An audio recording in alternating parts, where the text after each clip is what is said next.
executăm acum execuția celor 5 exerciții de încălzire. Primul exercițiu este rostogolirea capului. Se execută în picioare. Rostogolim capul spre dreapta, lin.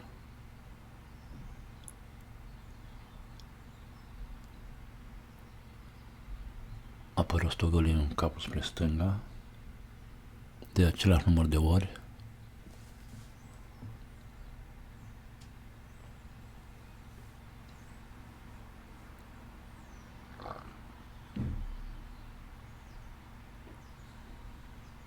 Percepem energizarea zonei gâtului, Vishuddha chakra.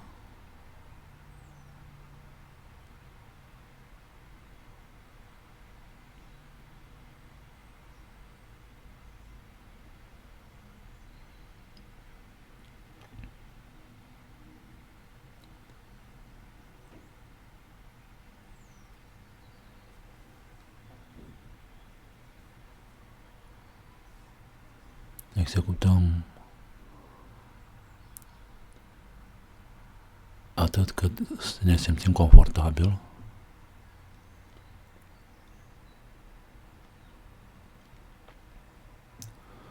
Al doilea exercițiu de încălzire este mișcări bruște ale capului,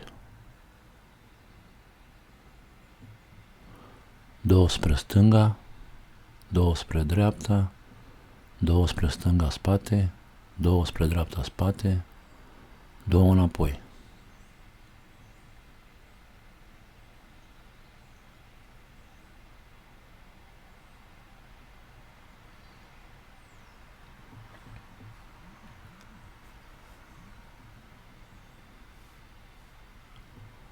Activăm potențialul latent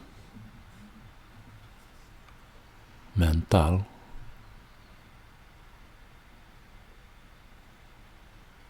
în zona creștetul capului și Sahasrara.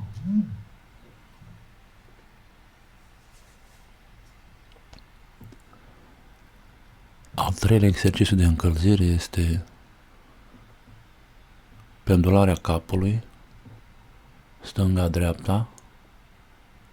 Menținem corpul drept, mâinile pe lângă corp.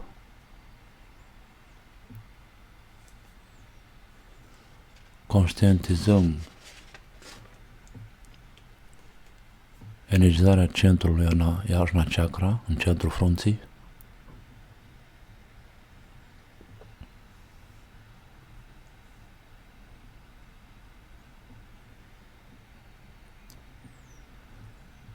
Următorul exercițiu este flexia coloanei vertebrale.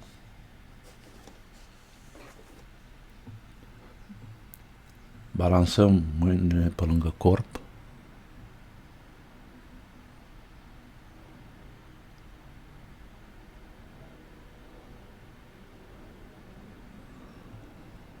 Percepem puncte în vibrație de-a lungul coloanei vertebrale, energizarea coloanei vertebrale.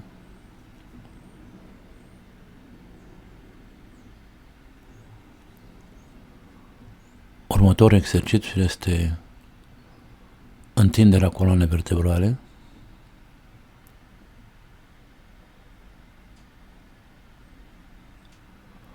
Facem o respirație profundă, după care punem mâinile pe coapse, la încheietură, și întindem coloana vertebrală, percepând totodată un flux de energie care este captat prin creștetul capului până la baza coloanei vertebrale.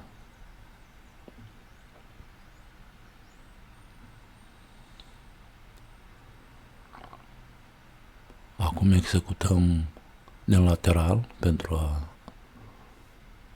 a vedea cum se execută. Flexibilitatea coloanei vertebrale este foarte importantă în practica yoga.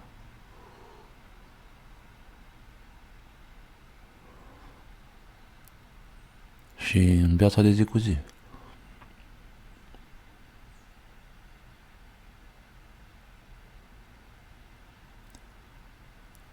Flexibilitatea coloanei ne permite să facem multe asane, posturi corporale și captarea energiilor specifice.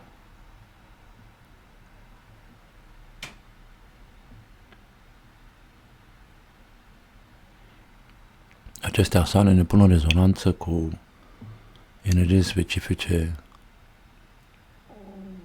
cosmice și telurice. Învață. Cu cei de rând, mintea se împuținează. Cu cei de o seamă, ea devine deopotrivă, iar cu cei distinși, ea capătă distincție. Spune un proverb indian. Învață de la apă să ai statornic drum, învață de la flăcări că toate-s numai scrum, învață de la umbră să treci și să veghezi, învață de la stâncă cum neclintit să crezi. Învață de la soare cum trebuie să apui, învață de la pietre cât trebuie să spui, învață de la vântul ce adie pe poteci, cum trebuie prin lume de liniștit să treci. Învață de la toate, că toate sunt surori. Cum treci frumos prin viață, cum poți frumos să mori. Învață de la vierme, că nimeni nu-i uitat. Învață de la nufăr, să fii mereu curat. Învață de la flăcări, ce avem de ars în noi. Învață de la ape să nu dai înapoi, învață de la umbră să fii smerit ca ea, învață de la stâncă să înduri furtuna grea, învață de la soare ca vremea să-ți cunoști, învață de la stele că în cer sunt multe oști, învață de la greier când singur ești să cânți, învață de la lună să nu te înspăimânți, învață de la vultur când umerii ți-s grei și du-te la furnică și vezi povara ei. Învață de la floare să fii gingaș ca ea, învață de la miel să ai blândețea sa, învață de la păsări să fii mereu în zbor, învață de la toate că totul-i trecător. Ia seamă, fiu al Jersei, prin lumea în care treci, să înveți din tot ce piere cum să trăiești în veci. Din lirica norvegiană. Acum o să vă arăt o asană care vom simplifica în viitorul video și trebuie să știm că yoga este un sistem filozofic tradițional, teoretic și practic, apărut în India cu mii de ani în urmă, în tratatul Yoga Sutra al înțeleptului Patanjali. Yoga poate fi înțeleasă numai de cei care o practică, pentru că un gram de practică valorează cât tone de teorie. În fiecare asană, de fiecare dată, e necesar să trăim străvechiul aforism yoga. Ceea ce este aici, în microcosmosul ființei mele, este pretutindeni în macrocosmos. Ceea ce nu este aici, în mine însumi, nu e nicăieri în afara mea, spune tratatul Tantra Sara. Ne vedem în video următor cu această asană și cu alte informații pentru cunoașterea noastră de sine.